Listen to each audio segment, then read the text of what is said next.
Hi there. Let me ask you something. Have you ever felt your pet's presence even after they've passed?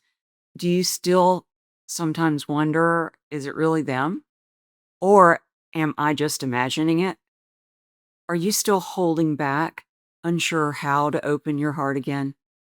If any part of you whispered, yes, you're not alone, and you are in the right place. Today, we're going to explore what it really means to truly let go into connection and how to create a new loving relationship with your pet in spirit.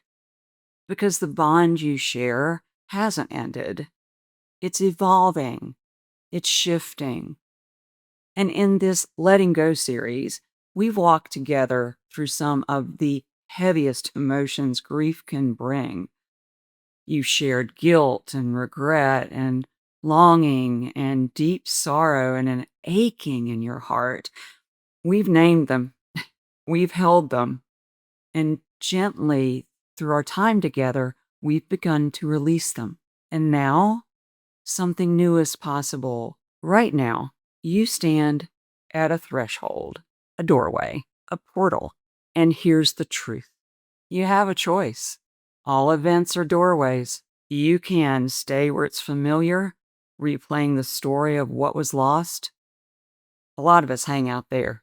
Or you can take a step forward into acceptance, into peace, and into a new kind of connection with your beloved animal. It takes courage because it means we're surrendering what was and really what we know and welcoming what is.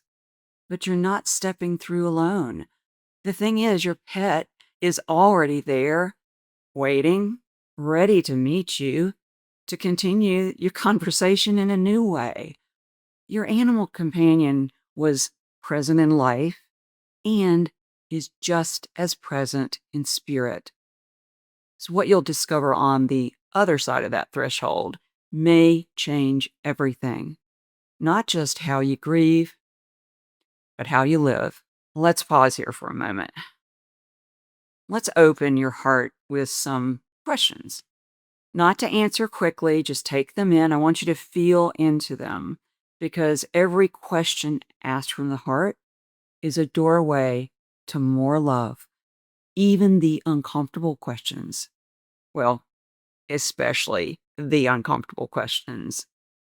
So here are some soul questions to get you started, to guide you to the threshold. What am I still clinging to that is no longer serving me? Is there a story I keep replaying that holds more pain than love?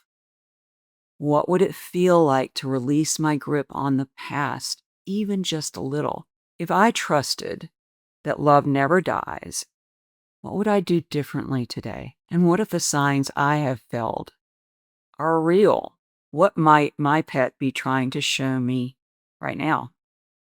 What gifts did they share that I'm taking with me to honor them, their legacy going forward? Am I willing to believe that the best part of our relationship may still be ahead? I know this one may be the most challenging, especially as most of us have no clue what that looks like. We only know what we had, and this is new territory. So even if one of these questions touched something inside you, you felt it, you're already closer than you think. And this is where real transformation begins. When you no longer define your life by what was lost, but by what's still here and what's becoming. You've let go of the idea at this point that grief is the only thing left. And what you're now stepping into is love, renewal. You've entered a new realm. Not only are you not losing your pet, you're discovering a way to feel even more connected in a deeper way, one that lives in memory, in energy, in daily presence, in the quiet whisper of your heart. So let's explore how to begin.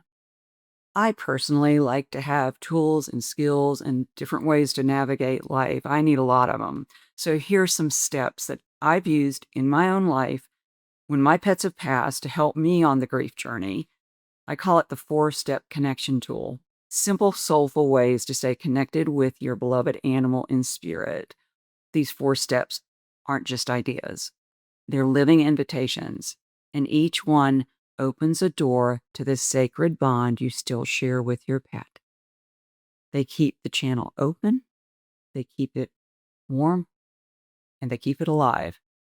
You can start with just one step and build from there, or you can let them become gentle rituals throughout the week. So the first one is the obvious one: love. Love is your lifeline. It never ends, not with time, and certainly not with death. And when you express love, you're not just remembering your pet, you're reaching them.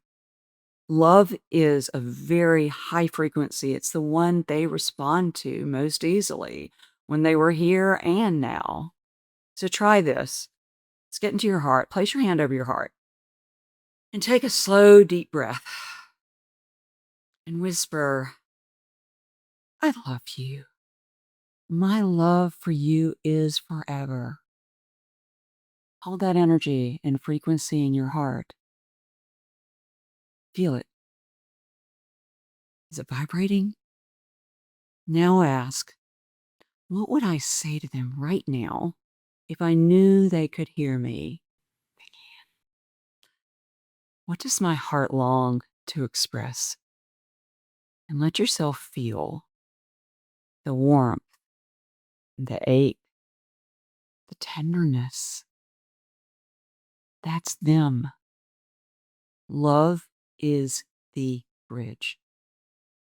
The second one, I love this one. It's memory. Memory is a sacred doorway.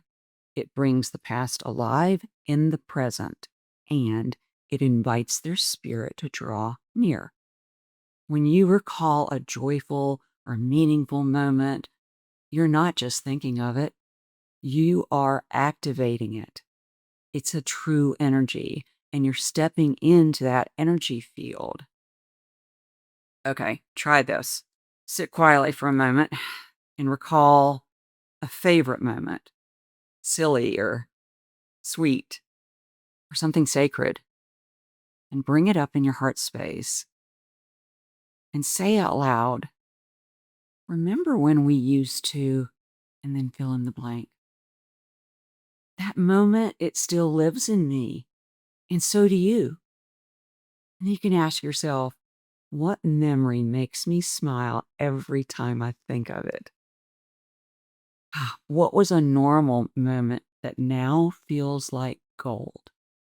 And let it rise.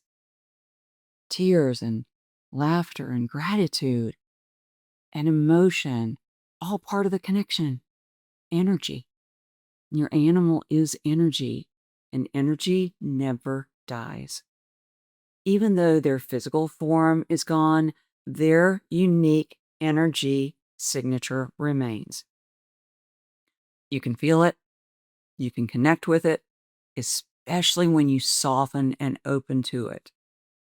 You might notice their presence in, a breeze when there's no wind, a peaceful stillness that suddenly surrounds you, church bells that ring at an odd time on a weekday, like happened to my client, and a dream that feels more like a visitation, mm, a sensation in your body like warmth, pressure, tingles. Try this. Close your eyes and ask, what is the essence of their energy? That's my favorite. You know why? Because what we've connected with them in life, it always was beyond the body, though we didn't know it at the time. We were connecting with who they truly are. And when we discover that, that connection and energy are not going anywhere. How could they? What does their essence feel like to you? If you could describe it, let me hear it. Put it in the comments and say, if I could feel them here, what would that feel like? Does it feel joyful, peaceful, goofy, loyal, wise? And notice, when in my day do I feel the closest to them? Be still. The more you trust what you feel, the clearer it becomes. And the fourth, intention. Intention is your spiritual tuning fork.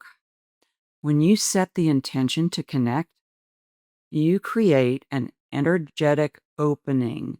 It's a true invitation that your pet in spirit can respond to. You're opening that channel with your intention. You just have to be willing. Are you?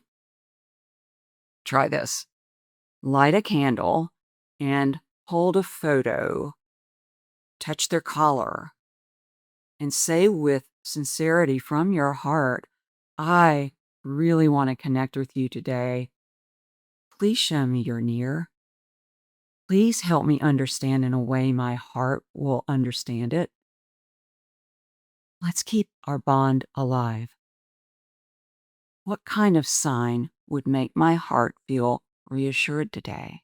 Where can I create a tiny, sacred space to connect every day? A chair, a corner, somewhere outside? Then, this is really important, let go of the outcome. Just stay open. Stay curious. Be willing to be surprised. Let the day unfold. Let it go. They'll reach you in a way that's just right for you. So let's take a breath and honor this moment, because look at what you've released.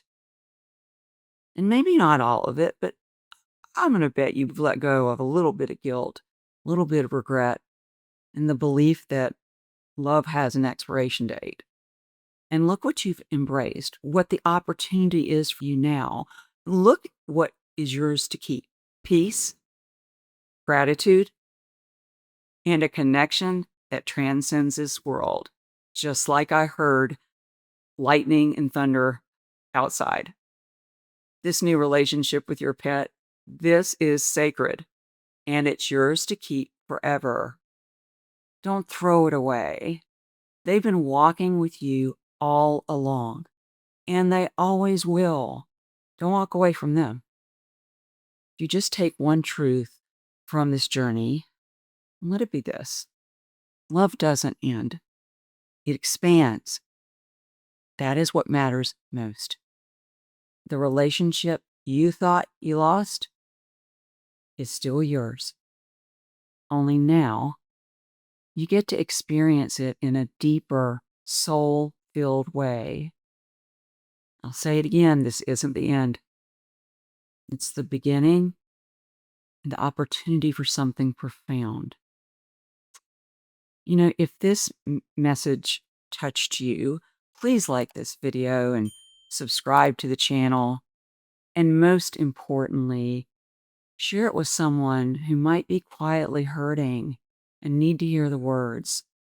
And if you're ready to go even deeper, if you want to help making this connection real, lasting, and full of meaning, I've created a special Letting Go workshop series just for you.